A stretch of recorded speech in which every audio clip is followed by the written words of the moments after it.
English మాట్లాడడానికి భయపడుతున్నారా? అయితే మీకోసమే ఈ స్పోకెన్ ఇంగ్లీష్ క్లాసెస్. వెంటనే కాల్ చేసి జాయిన్ అవ్వండి. నమస్తే రమగారు. నమస్తే జయ.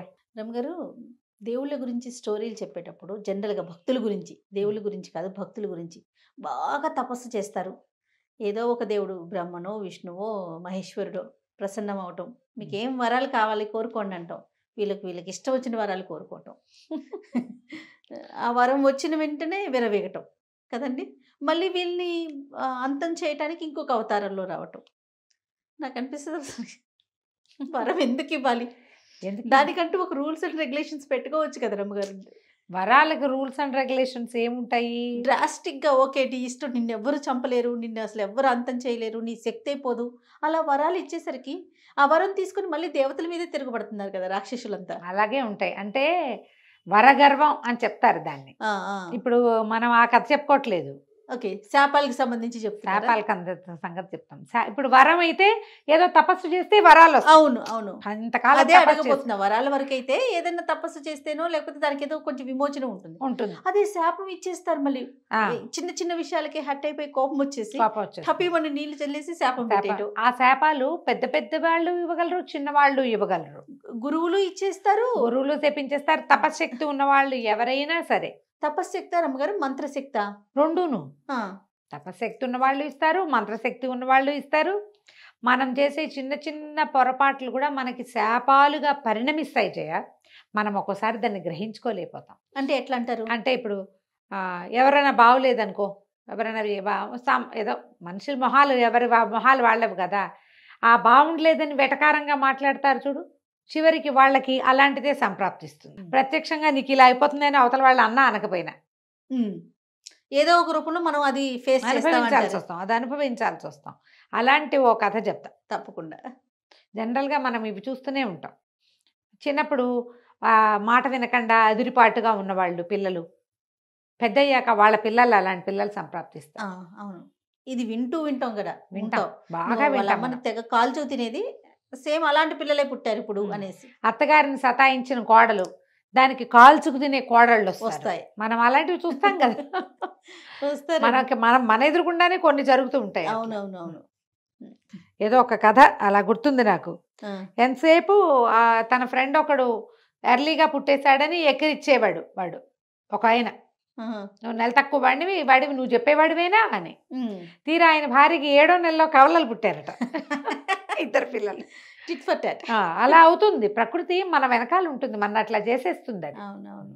ఇప్పుడు ఏం చెప్తున్నారు మీరు? శాపాల గురించి చెప్తున్నారా, వరాల గురించి? శాపం గురించే చెప్తాం. ఓకే. పూర్వం ఒక పల్లెటూరులో ఒక రైతు ఉండేవాడు. ఏ భూషయ్య అని పెట్టుకుందాం పేరు. బాగుంది, ఏదో పేరు నాకు భూషయ్య అని గుర్తుంది అని పెట్టుకుందాము. ఆయనకి 3 ఆడపిల్లలు ఉన్నారు. సరే, ఈ 3 ఆడపిల్లలు చక్కగా ముద్దుగా చూసుకునేవాడు. ఒకనాడు ఆయన గిత్తలు అమ్మడానికి తన గిత్తని సంతలో అమ్మడానికి బయలుదేరాడు. సరే, అమ్మడానికి వెళ్తూ అమ్మాయి పట్టణంలో గిత్తను అమ్ముతా కదా, డబ్బులు వస్తాయి కదా, మంచి బేరం కుదిరితే ఏం కావాలి అని అడిగాడు. పెద్దమ్మాయి ఏమో నాన్న ఎండ రంగు చీర పట్టరా నాన్న అంది. ఎండ రంగు ఎరుపు అనమాట. పల్లెటూళ్ళల్లో మాటలవి. చిన్నమ్మాయి రెండో అమ్మాయి ఏమో మబ్బు రంగు చీర పట్టుకురమంది. 3వ పిల్లంది నాన్న మల్లెపూలు అంటే ఎంతో ఇష్టం, దాని పేరు మల్లిక. ఒక్క మల్లెపూ అయినా పట్టరని నాన్న నా కోసము అంది. అది వర్షాకాలం. అక్కడి నుంచి ఈయన వెళ్ళాడు చక్కగా గిత్త మంచి బేరానికి పోయింది. పెద్ద పిల్లలిద్దరికి చెరుకో చీరలు కొనేసాడు. ఇక బజారంతా చూసినా ఎక్కడ మల్లె పువ్వు పేరు కూడా లేదు. అయ్యో పిల్ల కోరిక తీర్చలేకపోయానని అనుకుంటూ బయలుదేరితే కొంత దూరం వచ్చేసరికల్లా పెద్ద మబ్బులు, కారు మబ్బులు వచ్చేసి పిచ్చగా వాన పడిపోయి, రహదారి మీద వెళ్తే అందుకోలేను, ఇంటికి చేరలేను ఈ వానలో అని బీళ్ళకి అడ్డం పడి కాస్త ఏదో చెట్ల కిందైనా తలదాచుకోవచ్చని బీళ్ళ వైపుకి పొలాల్లో చేలల్లోంచి నడవడం మొదలుపెట్టాడు ఊరు వైపుకి. అయితే ఈ చేలల వైపుకి వెళ్ళి దారి తప్పిపోయాడు. వానకి ఆ మెరుపుల్లో వర్షానికి అక్కడ ఇక్కడ ఆగి నడుస్తుంటే ఈ దారిలో పెద్ద చెట్లు ఏం లేక పక్కకెళ్ళి అటెళ్ళి ఇటెళ్ళి ఎక్కడికో వెళ్ళిపోయాడు. కన్ను పొడుచుకున్న కానరాని చీకటి, జోరుమని వాన, నిలువునా తడిసిపోయాడు. కొనుక్కున్న బట్టలు తడిసిపోయినాయి, డబ్బులు తడిసిపోయినాయి. ఏం చేయాలో తెలీదు. దూరంగా ఒక దీపం కనపడింది. ఎవరిదో ఇల్లు ఉంటుంది. రాత్రికి తల దాచుకుని వెళ్దామని చూశాడు. అదో పెద్ద రాజభవనం లాగా ఉంది, చాలా పెద్దది. ఏవో చెట్లు గిట్లు ఉన్నాయి బయట, చీకట్లో చెట్లు ఏం కానొస్తాయి, ఏవో ఉంది. అక్కడి నుంచి దొబలితే తలుపు తెరిచు, తలుపు తెరుచు కానీ అదేం పాత ఇల్లు కాదు, మనిషి నివాసం ఉన్నట్టుగానే ఉంది. అక్కడ ఎవరో ఉన్నారు ఇక్కడ. ఏమిటా అని లోపలికి వెళ్ళాడు. లోపలికి వెళ్తే లోపల చక్కగా వంట అయింది, ఘుమఘుమలాడుతూ వాసన వస్తుంది. ఈయన ఆ వానలో పడి నడిచి నడిచి ఎప్పుడో సాయంకాలం బయలుదేరాడు, చీకట పడేసరికి ఇల్లు చేరిపోతా ఉంటే అర్ధరాత్రికి ఇక్కడ చేరాడు. ఆకలి వేసేస్తుంది, వంటకాల వాసనకి ఆకలి దహించుకుపోతోంది. అన్ని గదులు చూశాడు, ఎవ్వరూ లేరు, పిట్ట పురుగు లేదు, మంచాలు కుంచాలు ఉన్నాయి, కుర్చీలు ఉన్నాయి, వంట తయారుగా ఉంది. సరే ఈయన ఏం చేశాడు, బట్టలు పిండి తనవి, ఆ పొయ్యి సెగంత వేడిగా ఉంది, వంట ఇంట్లో పొయ్యి సెగన ఆరేసి అక్కడ ఏదో గావంచాలు లాంటిది ఉంటే అది కట్టుకుని శుభ్రంగా అన్నం వడ్డించుకుని తినేసి వెళ్ళి ఆ గదిలో మంచం మీద దుప్పటి కప్పుకొని పరుచుకొని నిద్రపోయాడు. ఎవ్వరూ లేరు, ఎవ్వరూ రాల. తెల్లారేసరికల్లా ఎవరూ లేరు.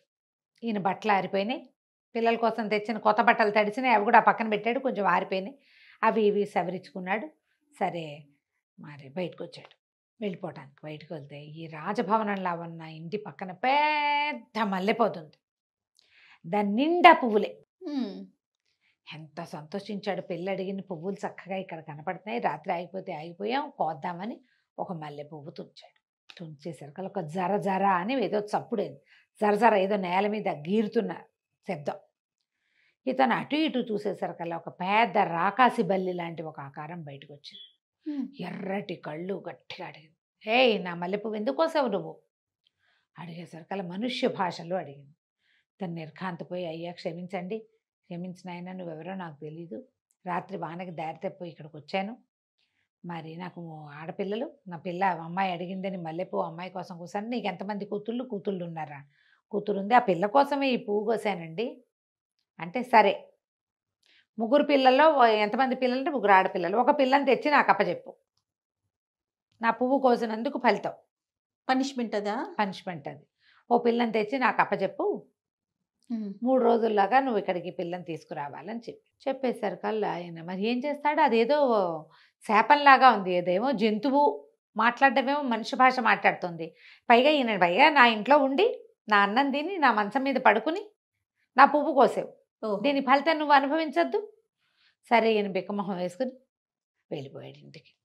ఆ మల్లెపువ్వు అమ్మాయి చేతిలో పెట్టాడు, చీరలు ఆడపిల్లలిద్దరికి చీరలు ఇచ్చి ఈ మల్లెపువ్వు కోయటం వల్ల ఏం జరిగిందో చెప్పాడు. చెప్పేసరికల్లా ఆడపిల్లలు తన భార్య ఏడ్చారు, అయ్యో ఎంత కష్టం వచ్చింది, ఇప్పుడు ఎట్లా అంటే, అమ్మ మీరు ఆలోచించండి, మీ 3లో ఎవరో ఒకళ్ళు ఆ రాకాసి బల్లి దగ్గర ఉండాలి, ఇవ్వాల్సింది అనేసరికల్లా పెద్ద అమ్మాయిలు ఇద్దరు అన్నారు, నేను అడిగానా, కాలంలో పువ్వు అడిగినందుకు మల్లికే అనుభవించాలి, ఇది నీకు ఈ కష్టం రావడానికి కారణం నువ్వు అది అడగకపోతే నువ్వు ఆ పువ్వు కోసేవాడివి కాదు, వాళ్ళ ఇంట్లో పువ్వులు మనకెందుకు అనుకునేవాడివి, ఏనాడైనా పువ్వులు కోసేవా, నువ్వు ఎందుకు కోసేవు, దానికోసం కోసేవు, కాబట్టి మల్లికి రావాలంటే ఈ మల్లికి కూడా ఏడ్చి, సరేలే నాన్న, నా వల్ల నీకు ఇంత కష్టం వచ్చింది, నేనే వెళ్తాలే, నన్నే దింపెద్దు కానిలే నాన్న అన్నది.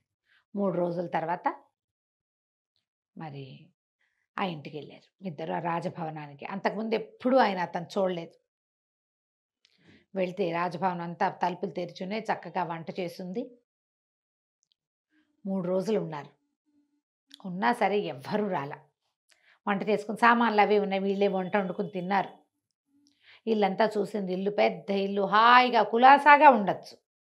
3 రోజుల తర్వాత తండ్రి కూతురు వచ్చి బయట నుంచున్నారు. ఆ మల్లికి ఒక పువ్వు కోసింది, కొయ్యగానే రాకాసి పల్లి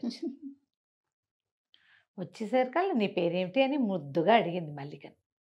భయమే ఇలా మొదట చూసేసరికల్లా దాని రంగు, దాని ఆ చర్మం పొలుసులుగా ఉన్న చర్మం, వికృతాకారం, ఎర్రటి కళ్ళు, నూనె రాసినట్టుగా మెరుస్తున్న దాని చర్మపు ఇది, అవన్నీ చూసి రోత పుట్టింది. కానీ కంఠం వింటే చాలా బాగుంది, మొగ్గంతూ చక్కటి కంఠం.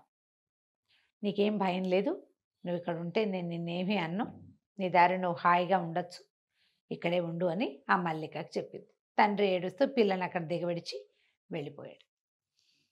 అది కనపడేది కాదు పెద్దగా. ఈ పిల్ల రోజు హాయిగా వండుకు తిని కులాసాగా మంచి మంచి బట్టలు ఉండేవి, అవి ఇవి కట్టుకుని బయటికి లోపలికి తిరుగుతూ మొక్కలకు పాదులు చేసుకుంటూ సరదాగా నడిచేది. అయితే ఏమైంది, ఒక రోజున బల్లి పువ్వులు కోసినప్పుడల్లా పువ్వు కోస్తే నేను వస్తాను అని చెప్పింది అనమాట. పువ్వు కోసినప్పుడల్లా అది వచ్చేది బయటికి, కాసేపు ఏదో మాట్లాడేవాళ్ళు. అయితే ఏమైంది, పిల్ల బిక్కమొహం వేసుకుంటుంటే మీ వాళ్ళ మీద బెంగ పెట్టుకున్నావేమో, రేపు అమావాస్య వెళ్ళాక వెళ్ళిరా నువ్వు, కానీ 3 రోజుల్లో తిరిగి రావాలి, నువ్వు తిరిగి రాకపోతే నేను చచ్చిపోతాను, నువ్వు లేకుండా ఇక్కడ ఉండలేను నేను, నువ్వు ఉన్నావన్న దాంతో నేను హాయిగా ఉంటున్నాను, నువ్వు నాతో ఉండాలని అడిగేసరికి మల్లిక అంది, సరేలే నేను వెంటనే వచ్చేస్తానని చెప్పి ఈ అమావాస్య వెళ్ళిన తర్వాత మెల్లిగా ఇంట్లో తినుబండారాలు అవి ఇవి బోళ్ళని సామాగ్రి ఎవరెవరో వచ్చి అన్నీ పెట్టేసి వెళ్ళేవాళ్ళు. తినుబండారాలు మూట కట్టుకొని ఇంటికి వెళ్ళింది. అక్కయ్యలు, అన్నయ్య, నాన్న, అమ్మ ఆశ్చర్యపోయారు దాన్ని చూసి. 15 రోజుల్లో చక్కగా రంగుతేలి పిల్ల నున్నగా కూడా ఉంది. సరే అదేం మంచిదే, అది రాకాజు బల్లి నన్నేం చేయలేదు, ఏమీ అనలేదు, అది పాపం చాలా మంచిది, ఏదో శాపవశాత్తు అట్లా ఉండిపోయినట్టుంది, నన్నేమీ అంటలేదని చెప్పింది. సరే 3 రోజులు హాయిగా అమ్మ నాన్న అక్కయ్యలతోటి ఉన్నది. 3 రోజుల తర్వాత వెళ్తాను వచ్చేయమంది అని చెప్పేసరికి వాళ్ళు ఇంకో రోజు ఉండు అని చాలా బలవంత పెట్టేసరికి అలా ఇంకొక రోజు ఉండిపోయింది. భయం వేసింది, వెళ్ళకపోతే ఏమైనా అవుతుందేమోనని. 3 రోజుల తర్వాత ఒక రోజు ఉండి తర్వాత రోజు సాయంకాలం వెళ్ళేసరికల్లా మల్లిక దీనికి అర్థం కాల, చెట్టు అంతా వాడిపోయి ఉంది, ఆ మల్లెపువ్వు చెట్టు. అయ్యో, మొగలన్నీ తల వేలాడేసి ఉన్నాయి. ఇది ఆశ్చర్యపోయి, ఇదేంటి నేను వెళ్ళేటప్పుడు చెట్టు నిండా పువ్వులు ఉన్నాయి కదా, ఎప్పుడు మొగ్గ విడవకుండా పువ్వులు విడుస్తూనే ఉంటాయి, మొగ్గలు వస్తూనే ఉంటాయి. అక్కడి నుంచి ఆ చెట్టు మీద చెయ్యి వేసేసరికల్లా బల్లి, చచ్చిపోయేటట్టుగా ఉన్న బల్లి కనపడింది అతనికి, ఆ రాక్షస బల్లి ఆ పిల్లకి. మరి తెలిపోయి, ఇదేమిటి ఇలా అయిపోయావంటే, మల్లిక నువ్వు రాకపోతే చచ్చిపోయేవాడిని అనేసరికి దీనికి ఎంత బాధ వేసిందో. 15 రోజుల నుంచి నేను హాయిగా తింటున్నా, అన్నీ ఉంటున్నాయి, పూట పువ్వులు కోసుకొని తల్లో పెట్టుకుంటున్నా, నేను ఒక్క రోజు రాకపోతే ఇది చచ్చిపోయింది, అయ్యో నీకేం కాదు, నేను నిన్ను చూసుకుంటానని వెళ్ళి దాన్ని ఇట్లా పట్టుకుందబ్బా ఆ బల్లిని ప్రేమగా. నా వల్ల దీనికి ఇంత కష్టం వచ్చిందని నా ప్రీతితో పట్టుకోగానే ఆ బలి మాయమైపోయి ఒక రాజకుమారుడు ప్రత్యక్షమయ్యాడు. అమ్మాయి తెల్లబోయి, నువ్వెవరు ఇక్కడ బల్లి ఉండాలి, అది చచ్చిపోయిందా అని ఏడ్చేసరికల్లా కాదు నేనే ఆ బల్లిని అని చెప్పాడు. నేను ఒక రాజకుమారుడిని, నాకు ముష్టివాళ్ళు బిచ్చగాళ్ళు అంటే చాలా అసహ్యము, విసుక్కునేవాడిని, నేను ఎవరిని వాకిట్లోకి రానిచ్చేవాడి కాదు.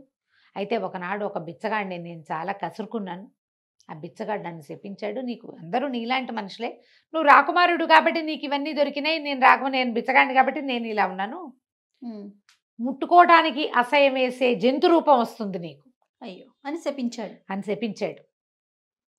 అయితే నేను కాళ్ళ వేళ్ళ పడితే ఎవరైనా ఆడపిల్ల నన్ను ప్రేమగా దగ్గరికి తీసుకుంటేనే నాకు మామూలు రూపం వస్తుందని ఆ శాపం తీరటం కోసమే ఆ మల్లె చెట్టును పుట్టించి ఇక్కడ పెట్టెళ్ళాడు. ఈ ఇల్లు ఇలా ఎప్పుడు వంట చేసి ఉంటుంది, ఇక్కడ ఎవరో ఒకళ్ళు మా సైనికులు వచ్చి వాళ్ళే వంట చేసేస్తారు, ఎవరు వచ్చినా తినచ్చు, ఇక్కడ వస్తూ దారిపోయే వాళ్ళంతా ఇక్కడ తినెళ్తారు, కానీ నాతో ప్రేమగా ఎవరు నన్ను చూస్తే అసహించుకుంటారు, నువ్వు ఒక్కదానివే ప్రేమగా ఉన్నావు, నువ్వు నాతో కలిసి ఉన్నావు, అందుకని నాకు శాప విమోచనం అయిందని చెప్పింది. అక్కడి నుంచి ఆ కుర్రాడు రాజకుమారుడు ఈ అమ్మాయి మల్లిక కలిసి వాళ్ళ అమ్మా నాన్న ఇంటికి వెళ్ళి ఈ కథ అంతా చెప్పారు. తర్వాత అమ్మా నాన్న వచ్చి ఈ భవనంలోనే ఉండి ఈ వీళ్ళిద్దరికి చక్కగా పెళ్లి చేశారు. మల్లికే ఆ భవనానికి రాణి అయింది. కథ కంచికి మనం ఇంటికి. చాలా బాగుంది రమ్మగారు. నమస్తే. నమస్తే.